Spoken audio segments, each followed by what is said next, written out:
Hey, what's up, Exit the Matrix family? Bob here.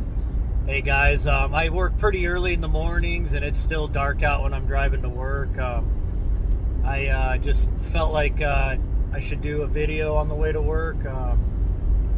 Been having a lot of stuff going on in my personal life, so I am determined to put out a lot more videos this year and to just basically make these videos wherever I can, whenever I get a chance. And I find a lot of times early in the mornings when my mind is the most clear and I can piece things together the best. And basically, I just wanted to talk a little bit about these ghouls that rule the world and what we're watching at the Davos meeting in Switzerland. And really what you're watching are ghouls trying to hold on to their order, their world order that they've been trying to establish for thousands of years. And now that they have these technologies, they believe that this is the time that they can finally pull off their world takeover, their complete tyrannical world rule. And they're getting desperate because their systems are crumbling. Their fiat, debt-based Babylonian money system is crumbling. The stock market's a total bubble. It's a joke. It's a lie. It's gonna burst.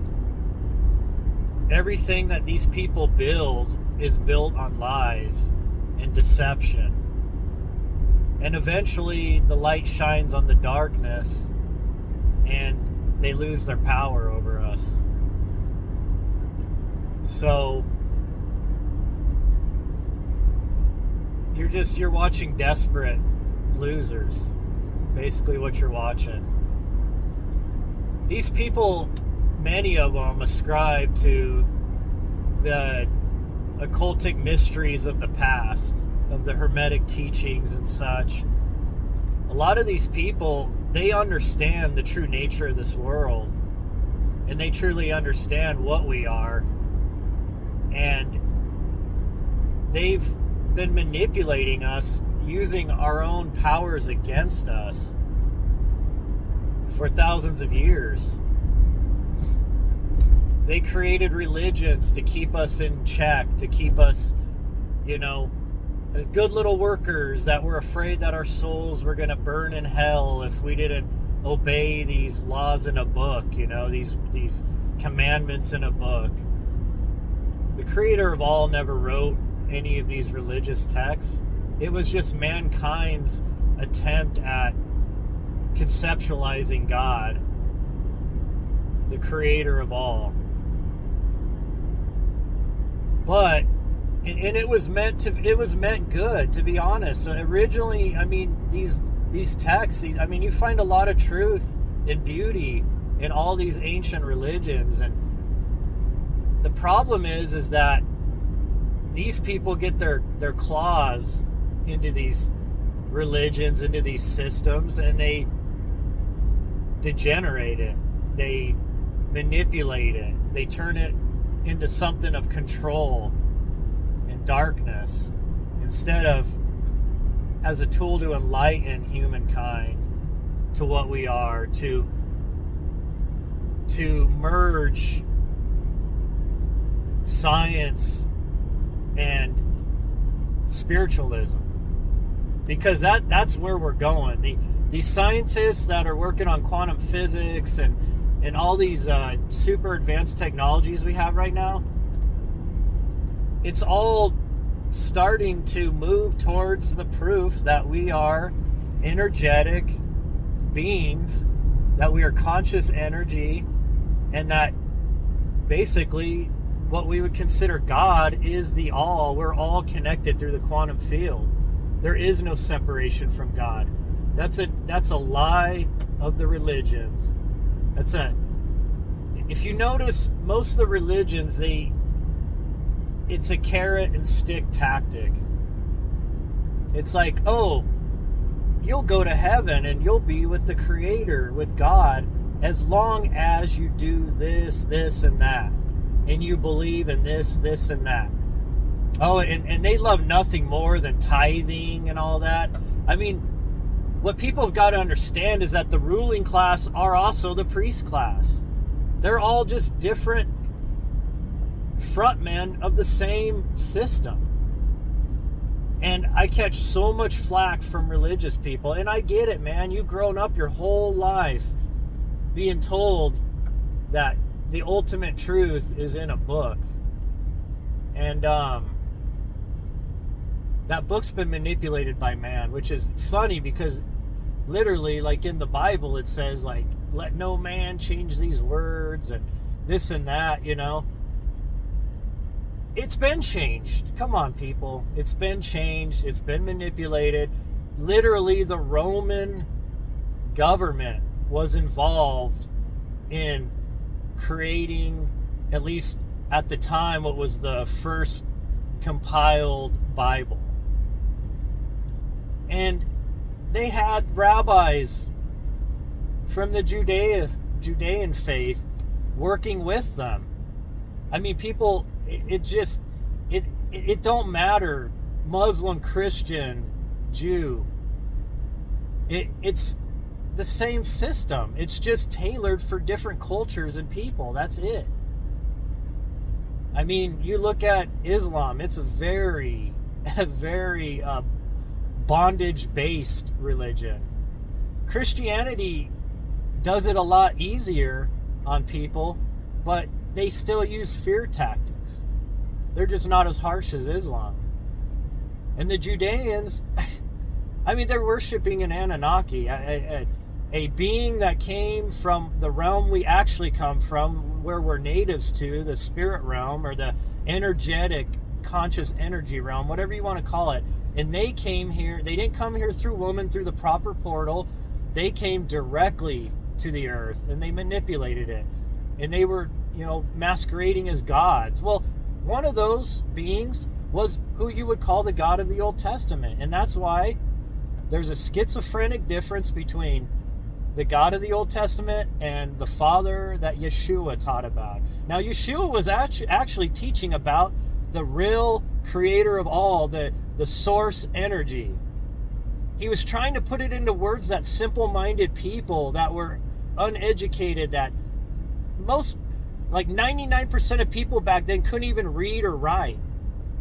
And Yeshua studied in all kinds of ancient temples, and he went through the mystery school teachings. He studied in Egypt. He studied in the Far East with the Buddhists and the Hindus. He studied the ancient Hebrew. He studied probably a lot of the Sumerian teachings and writings, Zoroastrian. I mean, he was a well-rounded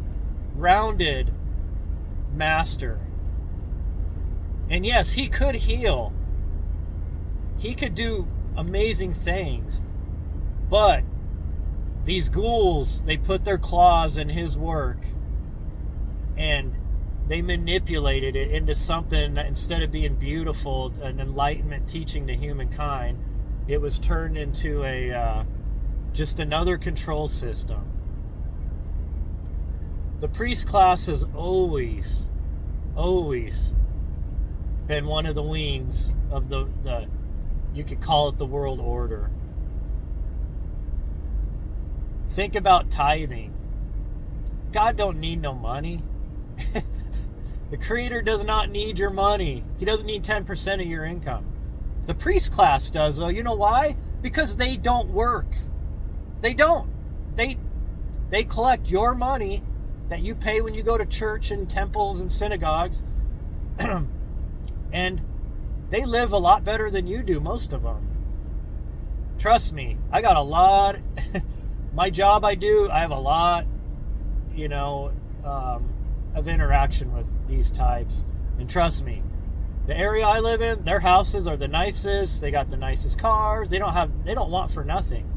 And it's always been like that. Why do you think in the Old Testament there was all this writing in there about, oh, God, needs a sacrifice from an animal to atone for your sins, and put the fat on the altar and the choice cuts, and bring your best lamb and your best goat.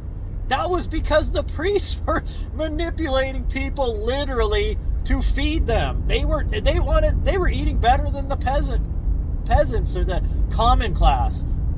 It was all a manipulation tactic. It's absolutely ridiculous that people can't understand this. It had nothing to do with the creator of all. The source is all. The source, the spark of divinity is in all of us. It's in everything. God is all around you. You're in the mind of God. You are God. And I'm not saying that like you're the God, you're the only God. No, we are immortal spirits, conscious energy. We are all one with the Father, with the Mother. It don't matter. Masculine and feminine is just two sides of the same coin. And it's such a simple truth, and we've lost it. But these people, they've been manipulating us forever. And one of their greatest tools is currency.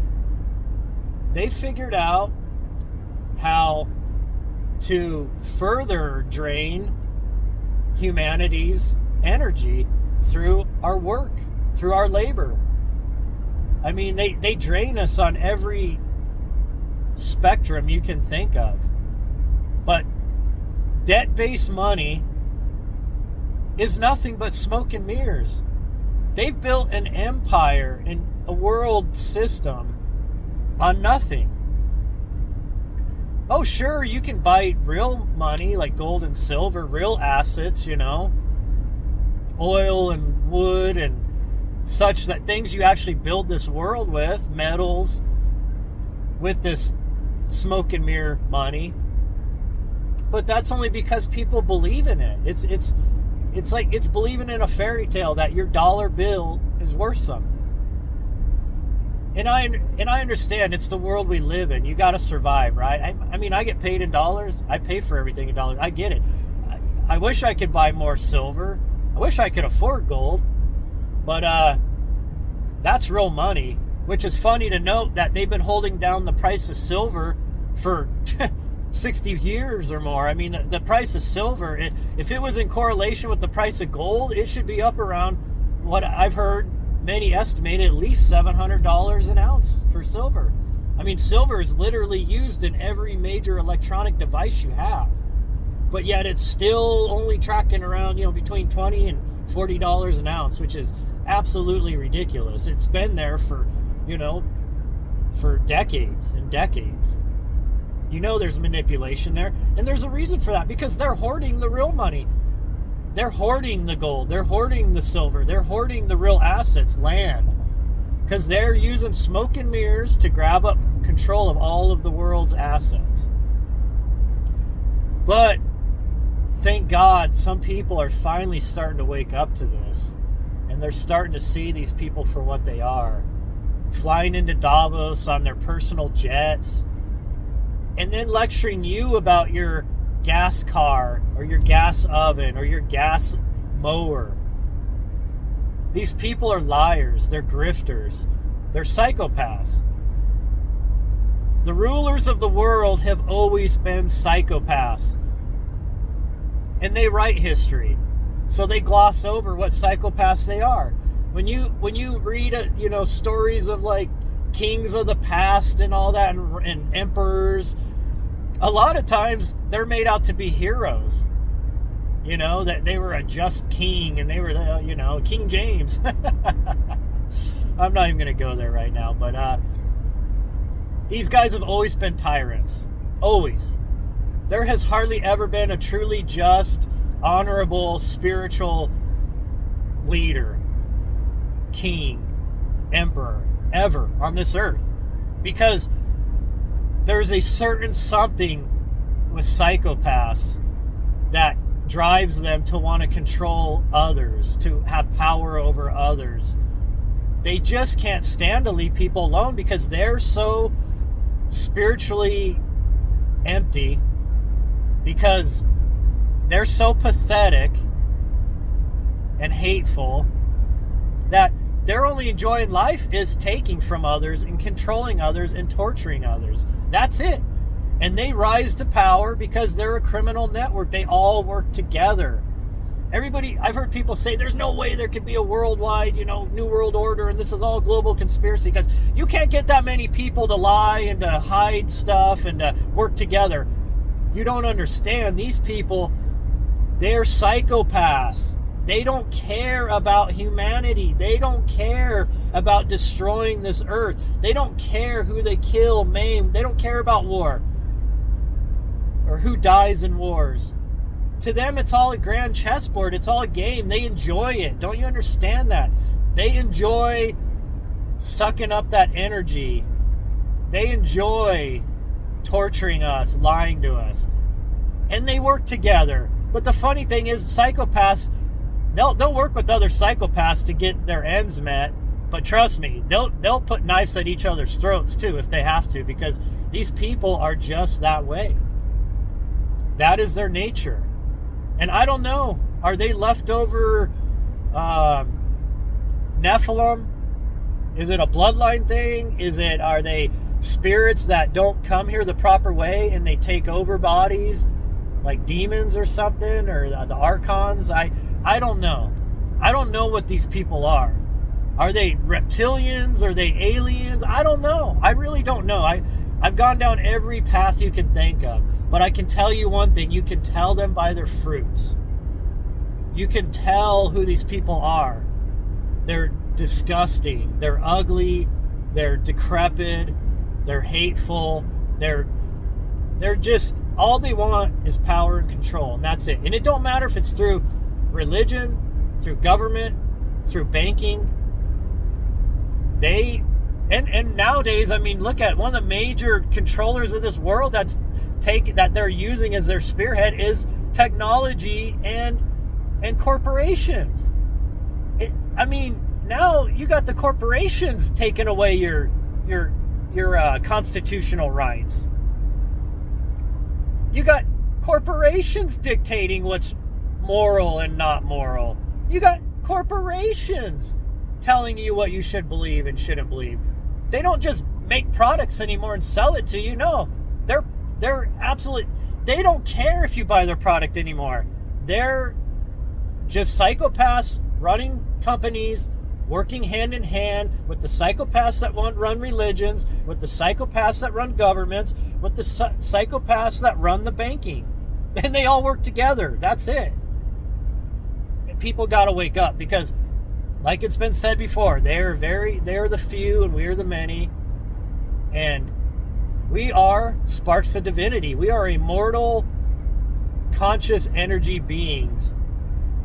And we've been given all the tools we need. We don't need to wait for a savior to come get us. No. I think Yeshua was trying to teach us. We are the saviors. He was trying to wake us up. He was trying to wake up the Christ within all of us. He wasn't saying, oh, wait for me. That was written by Paul. Paul wasn't even walking with Yeshua. Come on now. Now, was he a prophet? Possibly. You can't deny Revelation. Now, was that their book of instructions for the future psychopaths to carry on this war against us? And that was just their plans being written down? Or was Paul actually trying to warn us of what was coming, and he was getting prophetic visions and messages? Could be. Either way. Maybe a mix of both. I don't know. All I know is that we are all the children of God. What Christ said, he's the Son of God. He's the Son of Man. Yes, we all are. We are all the sons and daughters of God. We are all energetic beings. This world is not our world. This is a world that was created for us to experience a different dimension, a duality, a different experience from the spirit realm. A world of at least the illusion of physicality, of dualism.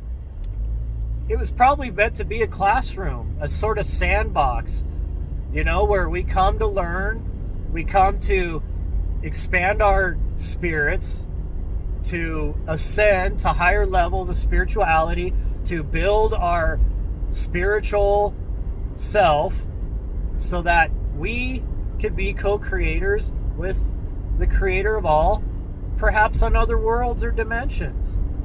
But we have to go through, just like a fire, going through the water and the fire to get honed in to a sharp edge. Our souls, I think, have to go through that process too. And we do come here multiple times through different ages. We have to experience different things.